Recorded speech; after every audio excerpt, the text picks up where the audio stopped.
Ticket best practices, how to write a sprint-ready Jira. Jira, a project management tool made by Atlassian, is how we manage our projects and understand the work we are doing and have done. Why do we use Jira? We create tickets to record work to be done for a project, scope new work, share information for any writer to complete a story, forecast our output and to estimate project timelines, and have a record of work done. What work needs a ticket?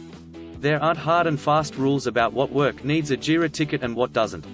A good shorthand is that development efforts that takes more than a couple hours is a good candidate for a ticket. However, the goal of creating tickets is not to track writer time in detail. So many kinds of work, meetings, ongoing minor liaison tasks, hero work, generally do not need to go into Jira. Keeping tickets up to date. In general, you should write your tickets as though you might win the lottery tomorrow, a principle known as lottery factor or bus factor. In practice, someone should be able to read your ticket and figure out within about 10 minutes what the status is and what the next step is. This makes it easy for us to take vacations, pass work off to another docs writer if needed, and escalate blockers. These things help with lottery factor. Update the action item list as you complete tasks and add or remove scope. When you move a ticket to blocked, include a note explaining the change in status. When you close a ticket, give a summary of the work done and any relevant thoughts you have on the work and potential related issues. Update the timeline, people, and resources sections as the project evolves. Add important conversations, emails or Slack convos from SMEs that give important context for the work done. Note, it's a good idea to ask permission before doing this, because some people might not like their informal words placed in a public place. When you edit the site, include the Jira issue key, Doc 1234, for example, in your pull request title and/or commit summary.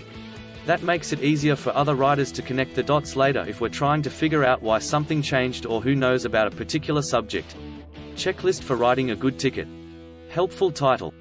A ticket name should be easy to find via search, understand the work at a glance, mention the product or feature, and describe the goal or issue. Examples of good ticket titles enable user searchability. User story.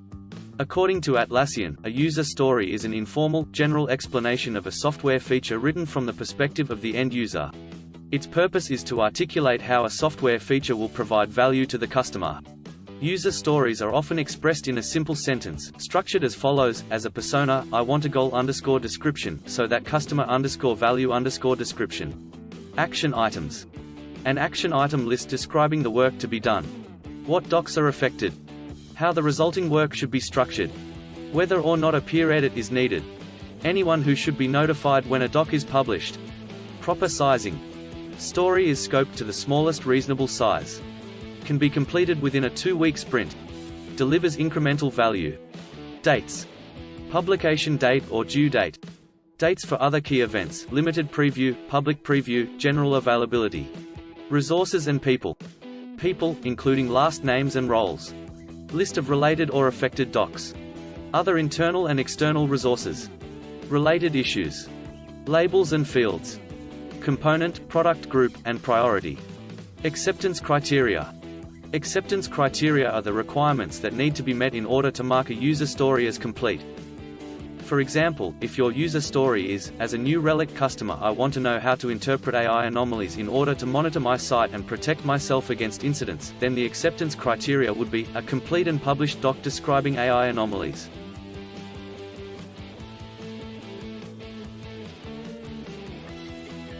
Subscribe to our channel and get notified for new videos. Thank you.